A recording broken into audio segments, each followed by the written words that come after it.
Welcome to a new episode of InFocus with Ejaz Haider. This program is supported by the Center for Security, Strategy and Policy Research. CESPR is an autonomous policy research center housed in the University of Lahore, and it tackles issues that impact contemporary security and strategic developments. Today, we're going to talk about Iran and US talks. So, the recent round of indirect talks between Iran and the United States, that round is over.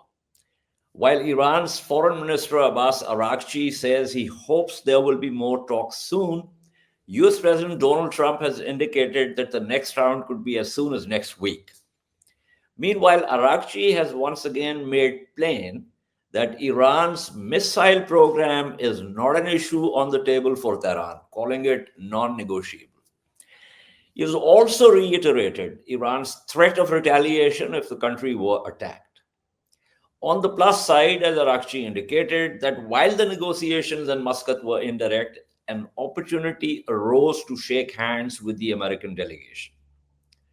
Talking to the media, Araghchi said the talks were a good start, but also insisted the two sides have to go a long way to build trust.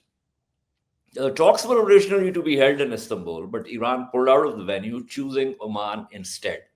Some observers believe the move was a signal that Tehran wasn't particularly comfortable with the position taken by Ankara, Riyadh, Cairo, and Doha. An indication came with a report by Al Jazeera, which said it had access to a 5-point proposal put forward by regional powers to prevent a potential conflict between the US and Iran. And this came ahead of Friday's Oman talks. And the terms of the proposal, as presented by Al Jazeera, had 5 points, as I said. The first one was that Iran agrees to a 3-year moratorium on uranium enrichment, followed by a cap at 1.5%. Transfer of 440 kilograms of 60% enriched uranium to a third country. Cessation of weapons and technology supplies to Hezbollah, Houthis, and other proxy groups. A pledge of no first use of ballistic missiles. And finally, a mutual non-aggression pact between the US and Iran. But Iran, of course, has rejected the second, third, and fourth points, deeming them non-negotiable. Iran has been constantly talking about the fact that there's only one thing on the table, that's the nuclear file, and also as quid pro quo for any breakthrough in the negotiations, the lifting of sanctions. So, where is the situation headed? And to discuss that, I have with me Dr. Mehran Kamrava. Kamrava is professor of government at Georgetown University's Qatar campus. He also directs the Iranian Studies Unit at the Arab Center for Research and Policy Studies. He's an author of multiple books, a number of journal articles, including most recently How Islam Rules in Iran, Theology and Theocracy in the Islamic Republic. This came out in 2024. Then a year before that, there was The Righteous Politics, Power and Resilience in Iran.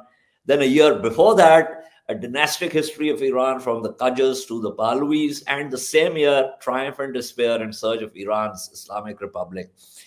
So I have someone here who is like really steeped into Iran and what Iran stands for, not just the modern Iran, but also ancient Iran.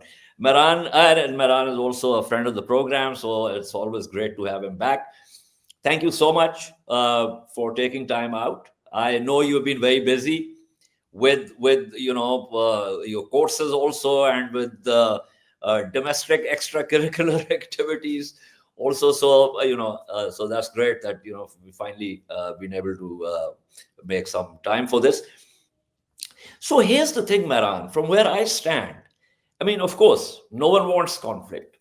As a matter of fact, I have been basically saying and writing about this, and my argument has been that the US interests and the Israeli interests do not sync, because Israel wants state collapse through regime collapse. Whereas for the US, peaceful Middle East is or should be in the greater US interest. Having said that, Trump seems to be preternaturally a Zionist with a team that is obviously very pro Israel. And so, structurally speaking, the kind of position that the US has taken seems to indicate to me that finding a common ground somewhere in between or some kind of modus vivendi is unlikely.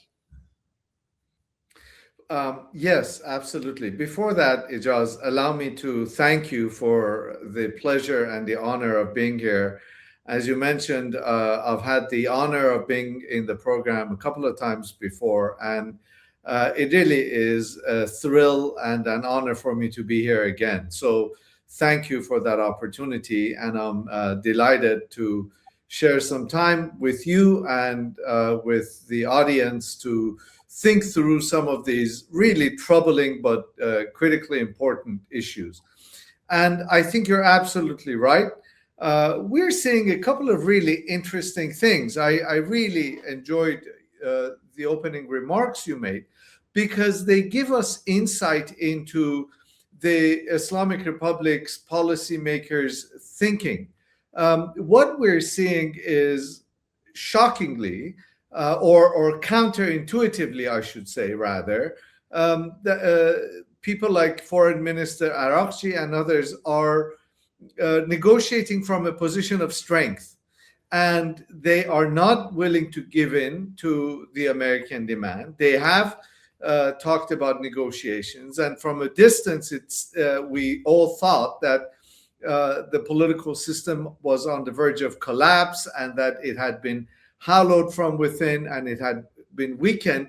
But we saw that either through clever diplomacy or through sheer self-confidence, what the Iranians have managed to do, as you mentioned, is to change the venue of the negotiations from Istanbul to Muscat. Therefore, kind of there was one diplomatic win for them because they just said these negotiations are between Iran and the United States, not between Iran and the coalition of America and its friends.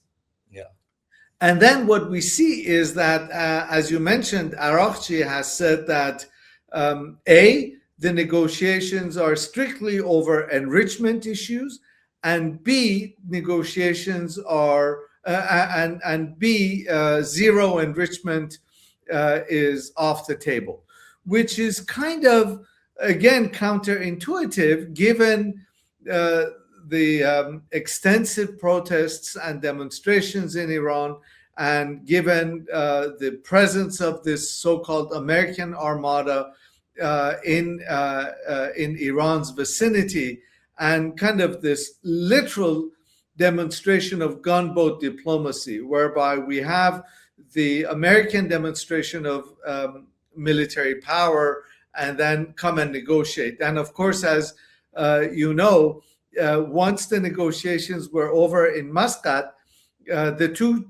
chief American negotiators, Witkoff and Jared Kushner, went and symbolically got on Abraham Lincoln aircraft carrier, and kind of again talk about gunboat diplomacy. But the Iranians appear to kind of negotiate apparently with a full deck of cards. They seem to really insist on their ground. And what was really interesting was a speech that Arakchi gave in Tehran yesterday, in which he said any compromise on Iran right now would be misconstrued by the United States as a demonstration of Iranian weakness. And he said, Iran is not weak, and we're not going to compromise. So it could very well be that either the Iranians have called Donald Trump's bluff, or they have a death wish. And as you mentioned, there are people in the American political system, not necessarily Trump himself, that really, and of course in Israel, that really do want to see the disintegration of the Islamic Republic. But of course, America's regional allies here in the Persian Gulf region have been quite adamant that any war with Iran would be tremendously disruptive and destructive, and it would also disrupt business and commerce, which is really key for these Persian Gulf sheikdoms. Absolutely. Now, I want to get your take on this because I was talking to some sources inside Iran. And one of the things really struck me, the argument that in previous rounds, and this was also after Iran struck 2 US bases following Soleimani's assassination, the Iranians had decided, I mean, this is the argument that the sources kind of gave me. So I just want to get your take on this. That Iran decided that it has to show resolve, but at the same time, not escalate.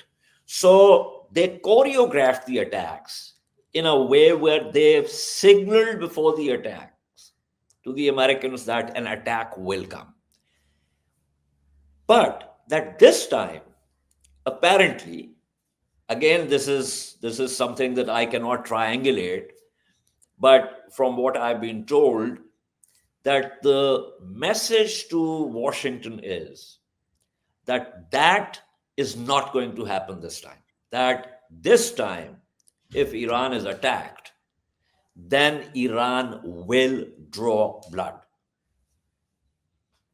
Yeah, that, and I have heard that also. And I think there are 2 things that are important. 2 important changes that have occurred in Iran since 2020, when Iran responded to the assassination of General Soleimani in what Tehran called a proportionate response. And again, in June 2025, Tehran called the proportionate response. First and foremost, the things that have changed is that, as far as we know from the outside, the key commanders of Iran's military forces, particularly in the Revolutionary Guards, have changed because Israel killed many of the key commanders that had been in charge of the Iranian Revolutionary Guards up until point. And that's important because that was a generation that had seen the Iran-Iraq war. They had come of age, they had had their professional training, they had cut their teeth in the 8-year war between Iran and Iraq. And so they kind of had been, they had that experience in mind. And with that generation having either been killed or retired, the assumption is, Ejaz, that they have been replaced by a younger, much less patient, much more, I don't want to use the word radical, but much more, much less cautious, let's say, crop of commanders that have come to the fore. And this leads to the second point, which is the current crop of Iranian commanders, particularly in the Revolutionary Guards, assume that the United States and Israel sees them as weak, and they are eager for an opportunity to prove America wrong. That if there is bloodletting, if there is any kind of an attack, that gives them a window of opportunity to really show the prowess, rightly or wrongly, which they think to have, they think they have amassed. And so that seems to be one current of thought in Iran, whereby we have a younger, less cautious, less patient crop of Revolutionary Guards commanders who are really eager to demonstrate that that the 12-day war, had it continued, would have really proven their point, which is that Iran is not as weak and vulnerable as Israel, the United States, and America's allies in the region assume it to be. I also want to get your take on another piece of information that came to me, which is that after last year's 12-day war, there was a lot of soul searching in terms of mistakes made, specifically with reference to the Israeli intelligence penetration. And apparently, hundreds of people were arrested. Many of them have also since been executed. And it seems to me, from what I was told, that this crop of commanders that you're talking about and the policymakers think that that particular terrible weakness, which resulted in a major decapitation strike, has been taken care of, and they have plugged those gaping holes. I don't know if this is something that you have also come across in terms of information. Well, you would assume that they have learned from their mistakes and they've used the 12-day war as a learning experience. We don't really know, Ejaz, what's going on inside the Revolutionary Guards. It's a black box. It remains a massive question mark. We, from the outside, it appears that the command and control structure remains intact.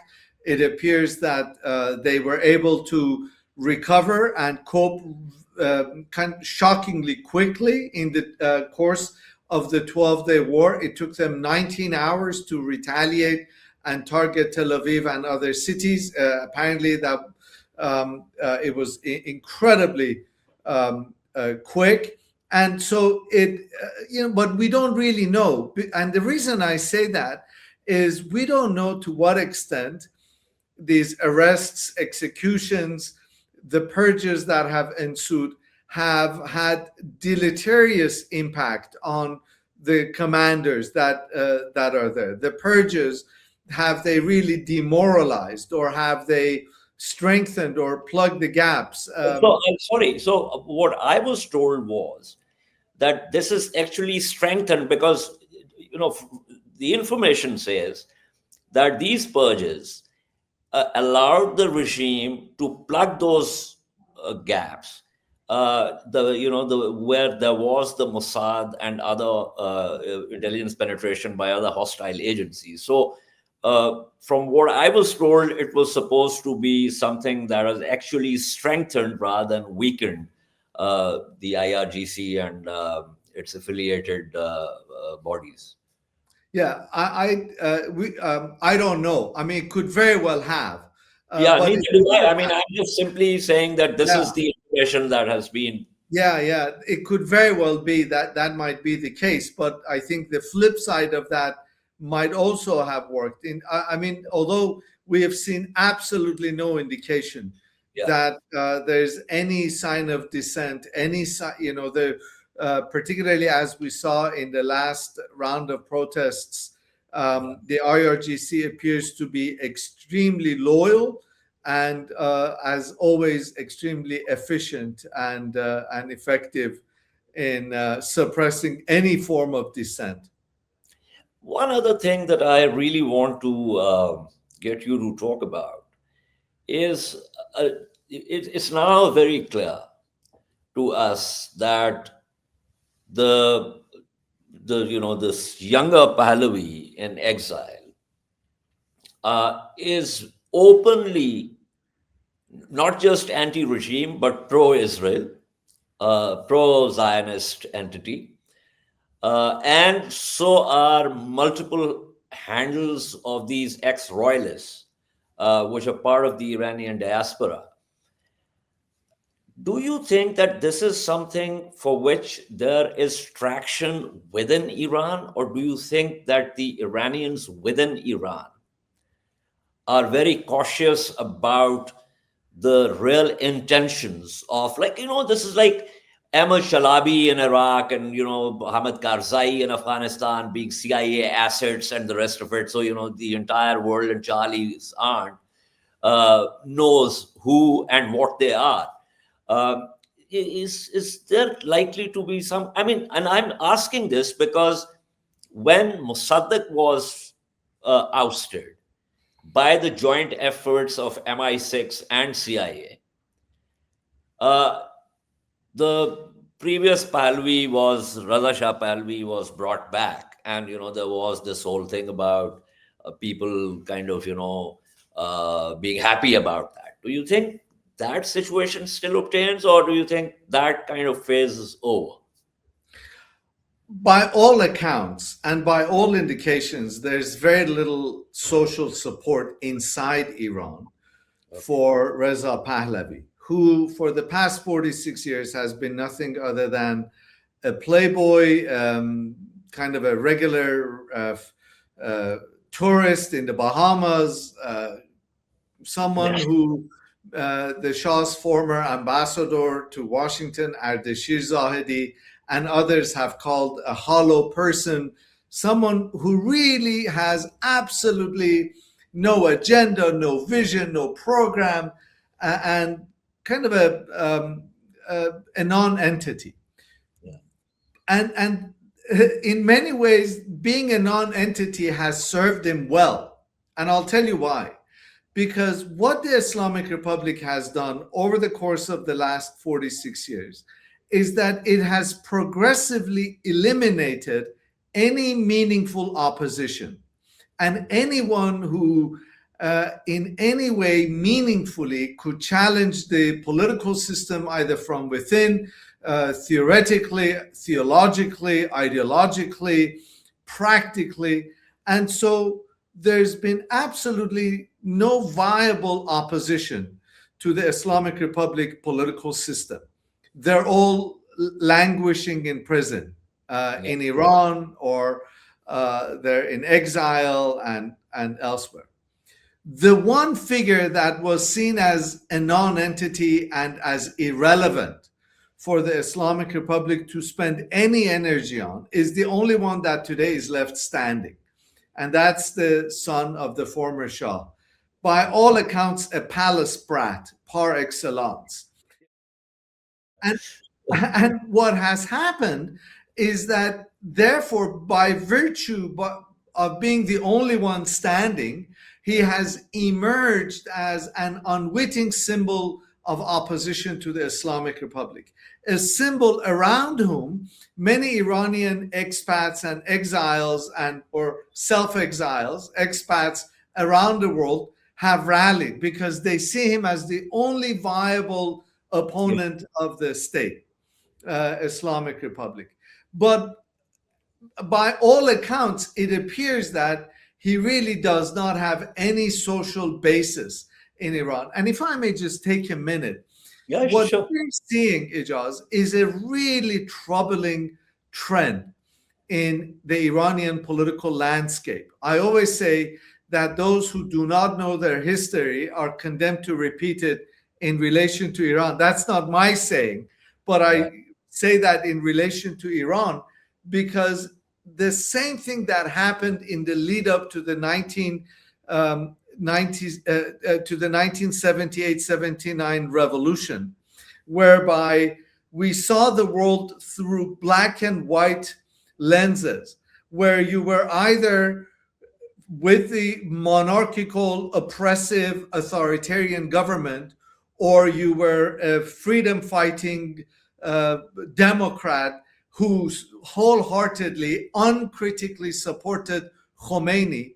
We're seeing that same exact phenomenon repeat itself yet again. You're either in the payroll of the Islamic Republic, or you've been ideologically brainwashed, or you are part of the freedom-fighting movement of an equally undemocratic, equally authoritarian movement that harps back to the monarchy with the son of the Shah. So what we're seeing, unfortunately, is a poverty of discourse in Iran. What we're seeing is a re-emergence of a mindset in which the world is seen through the kind of prism of for and against, and there's very little room for dialogue, exchange of ideas, for kind of talking about what is a vision, where do we see Iran in 20 years?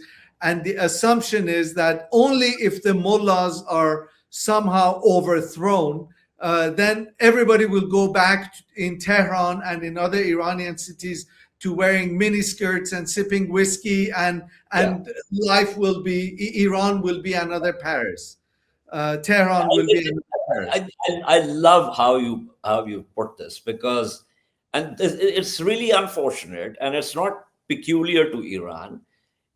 We also have seen this kind of approach in Pakistan, for instance, that the entire tradition of enlightenment and liberalism is reduced to whether women are wearing skirts, whether people can, have whiskey.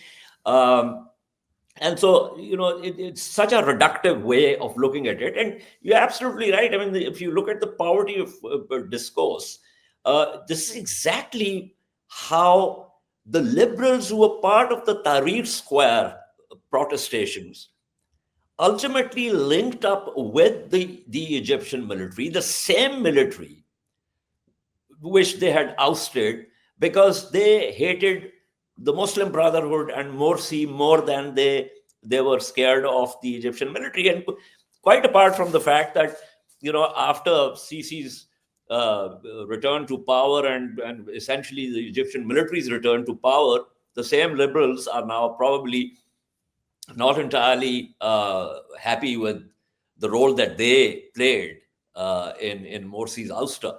But I want to go to a structural issue here. We talked about the United States, and we know that there is the history between Iran and the United States. We also know the history between the Zionist entity and Iran. But here's the thing with reference to the Muslim countries in the region. And the 5 points that I mentioned in my opening, these are the 5 points which could have been drafted in Tel Aviv or in Washington, D.C. So, for instance, Turkey or Saudi would not want Iranian influence in Syria or in Lebanon or in Iraq.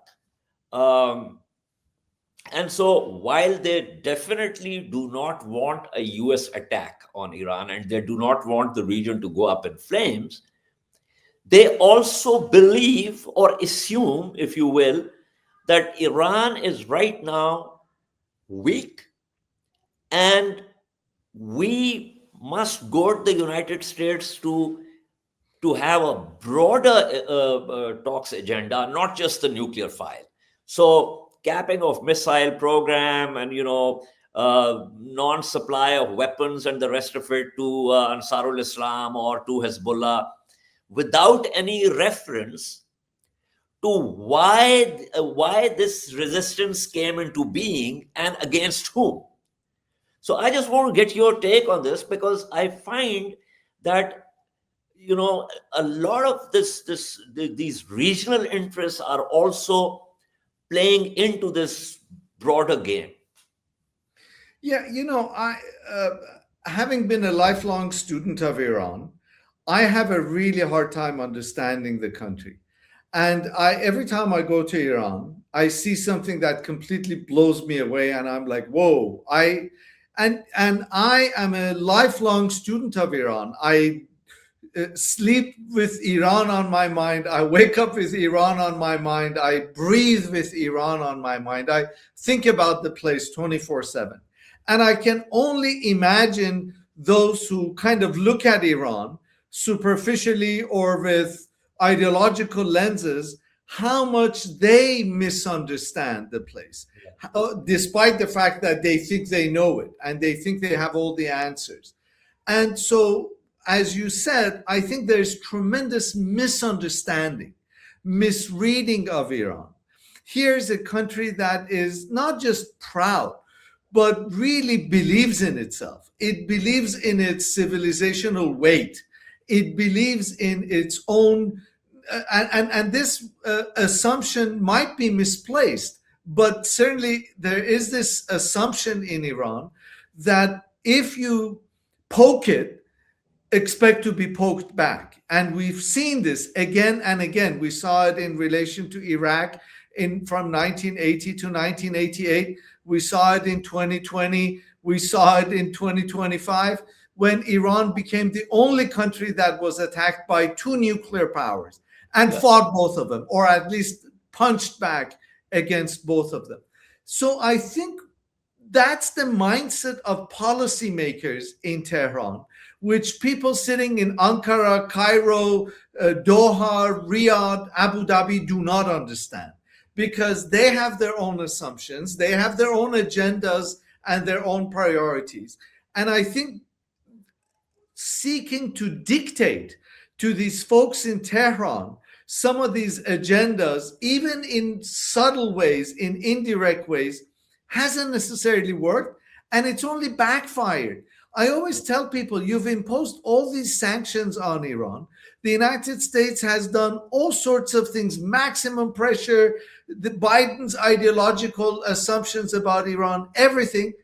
And how are you doing today? Look at, how's it working out for you? Not very well. So and look at the regional tension. I live in Doha.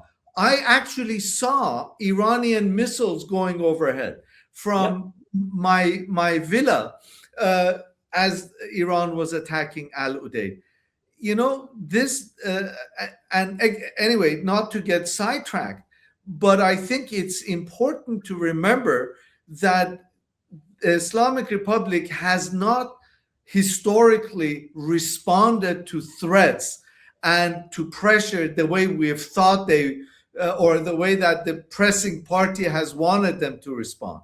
And so it's really through conditional engagement where a lot more has been accomplished, rather than through either indirect or subtle pressures of various kind.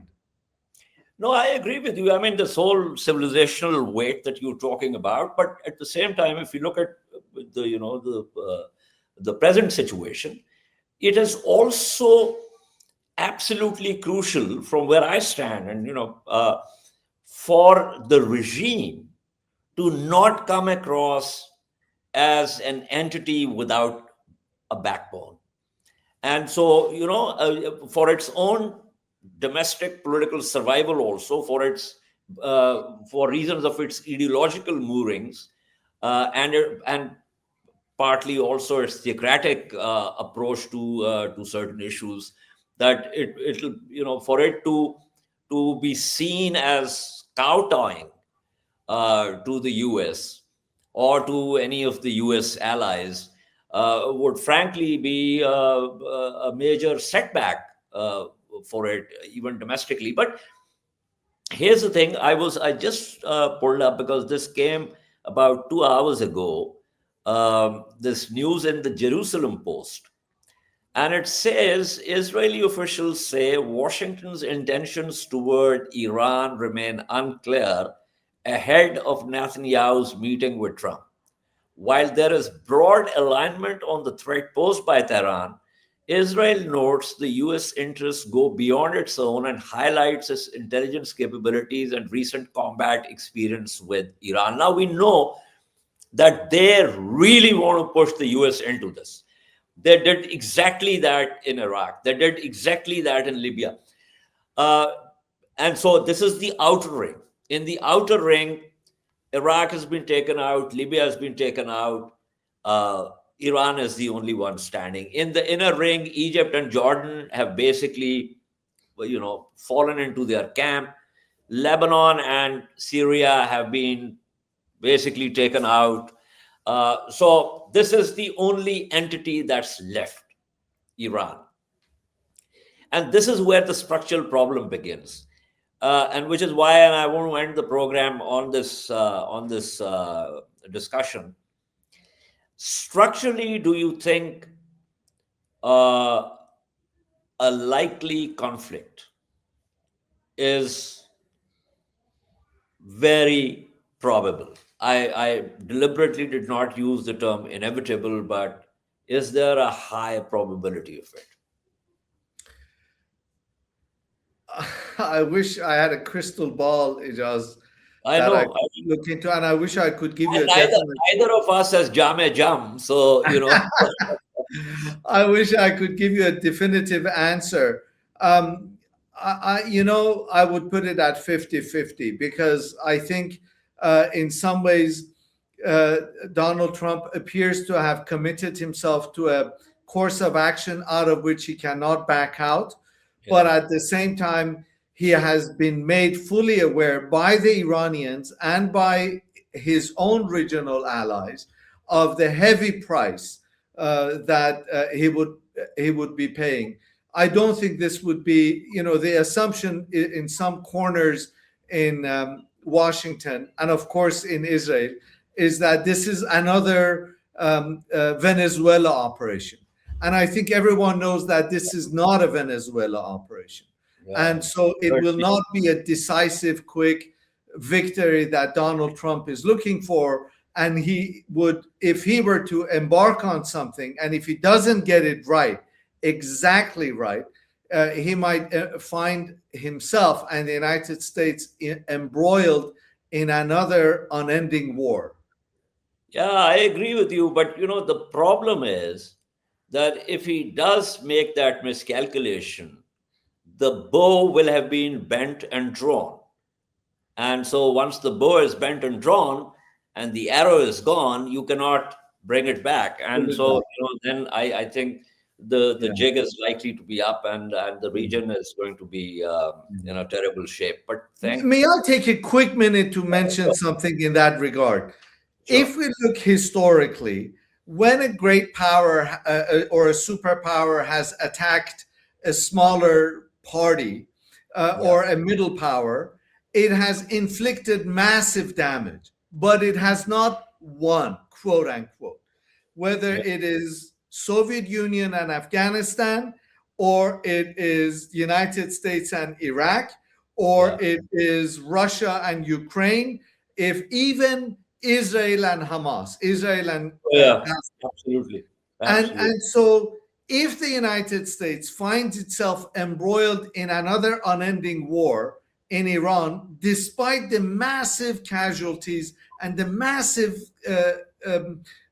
damage it can inflict on Iran, it will have a very bloody nose for a long time. Absolutely. And the Iranian retaliation of targets in the UAE, in Qatar, in Saudi, in Iraq, is definitely something that is likely to bring in a lot of, to use a Rumsfeldian term, lots of unknown unknowns. So Exactly. yeah. But thank you so much, Mehran. It's always a pleasure talking to you. This is all from this episode. If you like the discussion, do click on the subscribe button and give us feedback. Until our next episode, goodbye and stay safe.